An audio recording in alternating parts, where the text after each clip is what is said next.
तर मला विचारायचं की तुमची सर्वात पहिली काय प्रतिक्रिया होती जेव्हा तुम्हाला पक्षाने निवडून दिलं? नक्कीच मला खूप आनंद झाला आणि मेन म्हणजे माझे हसबंड आहेच गेले नगरसेवक होते, समाजसेवक कार्यकर्ते. तर पक्षाने आमच्यावर सगळं कॉन्फिडन्स दाखवला, एवढा मला सपोर्ट दिला.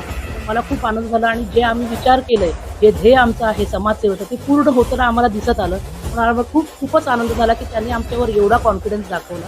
तर मी पक्षाची खूप आभारी आहे. पहिले प्रथम तर त्यांनी मला पहिल्यांदा, म्हणजे माझे नवरा हसबंड तर होतेच, पती माझे होते, पण त्यांनी माझ्यावर विश्वास दाखवला. त्याच्याबद्दल मी पक्षाचे उद्धव बाळासाहेब ठाकरे शिवसेनेवर आभारी आहे. जनतेला जाणून घ्यायचं की तुम्ही म्हणजे या क्षेत्रात कशा काय आल्या, तुमचं म्हणजे इंटरेस्ट कसं आलं ह्यामध्ये? मी म्हणजे गेले आता 25 वर्ष माझ्या लग्नाला झाली आहे. गेले 25 वर्ष मी माझ्या हसबंडला बघते सगळं कार्य करताना, आणि त्यांच्याबरोबर मी पण हळूहळू सुरुवात केली लोकांना हेल्प करा. आणि मेन म्हणजे माझं ध्येय काय आहे की महिला सक्षमीकरण. तर महिलांसाठी काहीतरी कार्य करायचं, त्यांच्यासाठी काही कोर्सेस लावायचे, असं मी सुरुवात केली. मग मी लायन्स इंटरनॅशनल, म्हणजे लायन्स क्लब ऑफ मोहने टिटवाला, याला मी जॉईन झाले. आणि आमचं लायन्स इंटरनॅशनलचं एकच ध्येय असतं, ते म्हणजे सर्व्हिस. आमचं मोठं आहे सर्व्हिस, लोकांची सेवा. तर त्याच्यातर्फे सेवा करण्याचा आणखीनच आम्हाला ध्येय एकदम लागला आणि आमचं म्हणजे इच्छा प्रबल होत झाली सेवा करायची. तर त्याच्यातर्फे आम्ही अनेक कार्य करतो, म्हणजे त्याला काही सीमाच नाही. म्हणजे तुम्हाला तर सांगायला गेलं तर आम्ही जवळजवळ 6,500 मुलांचं, 6,500 शाळेच्या मुलांचं आम्ही डोळे तपासणी केली. दर महिन्याला आमचं हंगर प्रोजेक्ट, म्हणजे आदिवासी पाडा त्या ठिकाणी जाऊन आम्ही जेवण वाटप करतो. मग आम्ही सगळ्या शाळेत, मोहण्यामध्ये जेवढी शाळा आहेत आणि टिटवालामध्ये सगळ्या शाळेत आम्ही सॅनिटरी पॅड मशीनचं वाटप केलंय. त्या मशीनने म्हणजे फ्री तुम्हाला सॅनिटरी पॅड्स मिळतात. मग तसंच आम्ही बघायला गेलं तर सगळे वॉकिंग स्टिक्स, म्हणजे जे आपले सिनियर सिटीजन आहेत त्यांना अजिबात चालता येत नाही, पण त्यांना वॉकिंग स्टिक्स घ्यायला होत नाही, तर त्यांना आमच्यातर्फे लायन्स क्लबतर्फे आम्ही फ्री, म्हणजे पूर्ण फ्री त्यांना वॉकिंग स्टिक्स, वॉकर, त्यांना आम्ही चेअर्स देतो, त्यांना आम्ही डायपर्स प्रोव्हाइड करतो आणि सॅनिटरी पॅड सुद्धा लेडीजसाठी आम्ही फ्री प्रोव्हाइड करतो. तसंच आम्ही काय केलं, जे आपले स्तनपान करणारी माता असते किंवा जी गरोदर आई असते, तर तिच्यासाठी पण आम्ही प्रोटीन पावडर देतो. कारण तुम्ही बघितलं असेल तर इकडे लहान लहान म्हणजे असं घरं आहे जिकडे त्यांना प्रोटीन पावडर वगैरे त्यांना उपलब्ध करून देऊ शकतात. तर आम्ही फ्री प्रोटीन पावडर सगळ्या महिन्याला वाटप केलं आहे अजूनपर्यंत, ते आम्ही फ्री देतो. तसंच कोणाचं आम्हाला कॅटरॅक्ट ऑपरेशन करायचं असेल ते पण आम्ही फ्री ऑफ कॉस्ट करून देतो किंवा कमी दरात.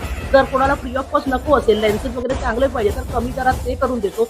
मेडिकल हेल्प वगैरे आम्ही सगळी करून देतो ज्यांना गरज असेल. कॅन्सर मुलांसाठी पण आम्ही कार्य करतो, त्यांना पण आम्ही डोनेशन्स वगैरे देऊन त्यांच्यासाठी न्यूट्रिशियस फूड, त्यांना ते बिस्किट वगैरे लागतात, ते सगळं आम्ही प्रोव्हाइड करतो. तर अशी अनेक कामं आहेत जे आम्ही लायन्स क्लबतर्फे करतो.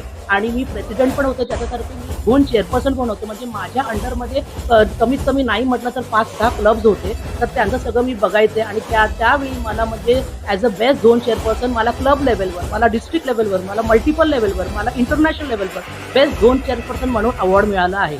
तर हे फक्त एकाच नाही, तर A1, A2, A3, A4 म्हणजे पूर्ण तुम्ही अलिबाग ते पूर्ण मुंबई, गेटवे ऑफ इंडियापर्यंत मला बेस्ट झोन चेअरपर्सनचा अवॉर्ड मिळाला आहे. तर तसं म्हणजे हे सगळं काम करून करून आता समाजसेवा आणि महिलांना हेल्प करणं किंवा त्यांना पुढे आणणं हे माझं एकच ध्येय राहिलं आहे. तर हसबंड बरोबर, आणि मेन ह्याचं सगळं श्रेय मी माझ्या नवऱ्याला देते, कारण ते 25 वर्ष गेली मी त्यांना बघून मी त्यांच्याकडनं शिकले. तर ते त्यांचा सगळा सपोर्ट मला आहे, त्यांचा चेहरा आहे, त्यांचा सपोर्ट आहे, म्हणून मी आज इकडे आहे. तुम्ही जनतेला काय संदेश देऊ इच्छिता? मी एवढंच सांगेन की बघा, आपल्या इकडे थोडे थोडे काम होतात, म्हणजे आता गेली वर्ष काही कोणी नव्हतं, पण आता जे काम आम्ही करणार ते आम्ही असं काय बघणार नाही की बाबा हा कोण ती कोण, काय नाही. आम्ही सगळ्यांसाठी काम करणार, सगळ्यांचं सेवा. आणि लोकांचे जे छोटे छोटे प्रश्न आहेत बघा, मोठे प्रश्न तर असतात पण काही छोटे प्रश्नाकडे दुर्लक्ष होतं, तर अशा प्रश्नांना पण सोडवायची आमचं एकच आहे. आणि मला असं वाटतं की जर एक महिला असेल तर ती एका महिलाला चांगलं कनेक्ट. मॅडम, मग तुमच्या एरियामध्ये तुम्हाला असं मेजर डेव्हलपमेंट काय करायचं असेल? डेव्हलपमेंट मेन म्हणजे आमच्या इकडे बरोबर एक चांगलं गार्डन नाही आहे. म्हणजे नाना नानी पार्क, जे कुठे पण तुम्ही बघितलं तर असेल, तर असं कुठलाही चांगलं गार्डन नाही आहे, चांगलं जॉगिंग ट्रॅक नाही आहे, आणि मुलांसाठी प्लेग्राऊंड असं काहीच नाही आहे. तर आम्हाला एक चांगलं गार्डन करायचं, एक चांगलं म्हणजे वॉकिंग ट्रॅक. कारण आम्ही सगळे आमचे जे सिनियर सिटीजन ते रस्त्यावर चालतात, गाड्या येतात, तर त्यांची खूप आम्हाला भीती वाटते की बाबा कुणाला काय होईल का. तर मेन एक चांगलं गार्डन पाहिजे, मुलांसाठी प्लेग्राऊंड पाहिजे, एक लायब्ररी. कारण आजकाल काय होतं की मुलांचं लक्ष आपलं मोबाईलमध्ये असतं, लायब्ररी हे डोक्यातनं निघूनच गेलं. आज एक लायब्ररी होती, थोडा आपला वेळ आपला अभ्यासात किंवा काही वाचन केलं तर तुम्हाला माहिती डेव्हलपमेंट होते. करण्यासाठी चांगली लायब्ररीची उभारणी आम्हाला करायची.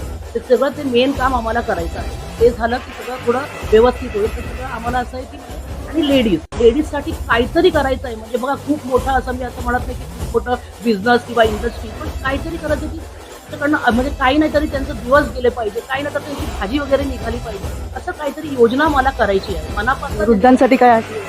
वृद्धांसाठी बघा मी तुम्हाला म्हटलं की आम्ही त्यांच्यासाठी मध्ये आम्ही सिनियर सिटीजनचा क्लब सारखं फॉर्म केलं, तर त्यांचे वाढदिवस आम्ही पण वाटतो त्यांना बोलून त्यांचा वाढदिवस होता तर एकत्र कापायचं, त्यांना काही मेडिकल हेल्थ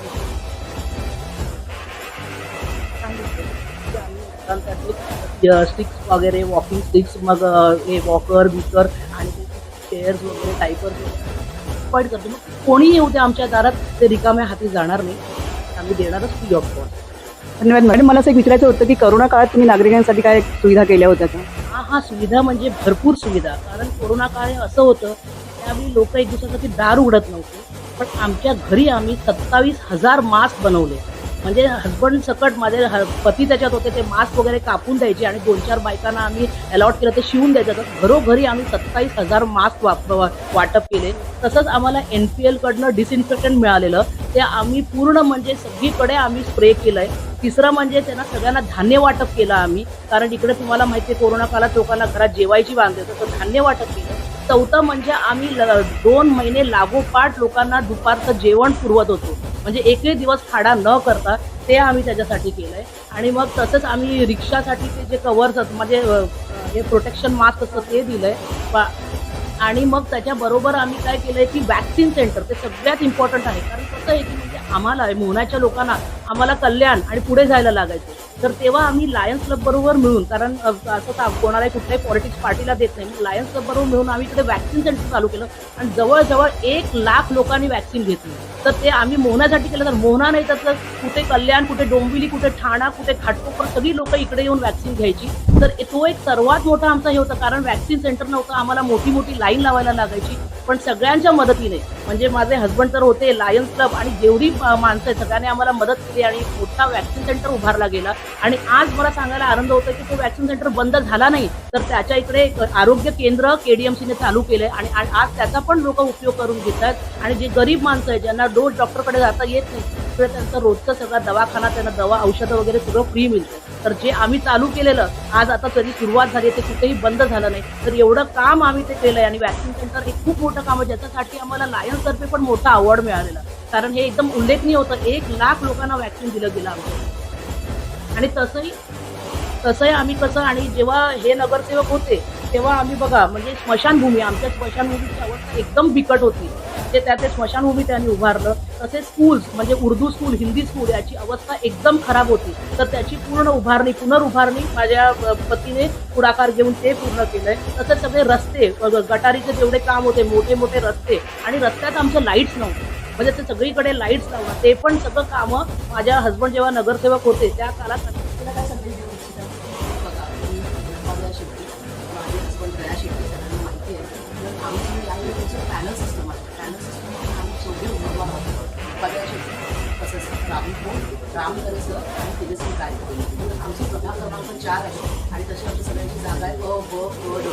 तर मी लोकांना एवढंच सांगेन की त्यांनी 4ही बटनवर दाबायचं आणि आम्हाला मत द्यायचं आणि त्यांचं प्रेम आम्हाला भरघोस मताने त्यांनी आम्हाला विजयी करावं. आणि जे काही आपलं डेव्हलपमेंटची कामं आहे ते म्हणजे राईटपासून आपलं स्टेशन रोडपासून आंबोली जाते टिकवाला माता मंदिरपर्यंत आमचा एरिया आहे. तर त्याच्या डेव्हलपमेंटसाठी त्यांना चांगल्या आम्ही तसं काम करू. तर सगळ्यांकडनं एकच अपेक्षा आहे की 2 मशीन यावेळी असणार आहे.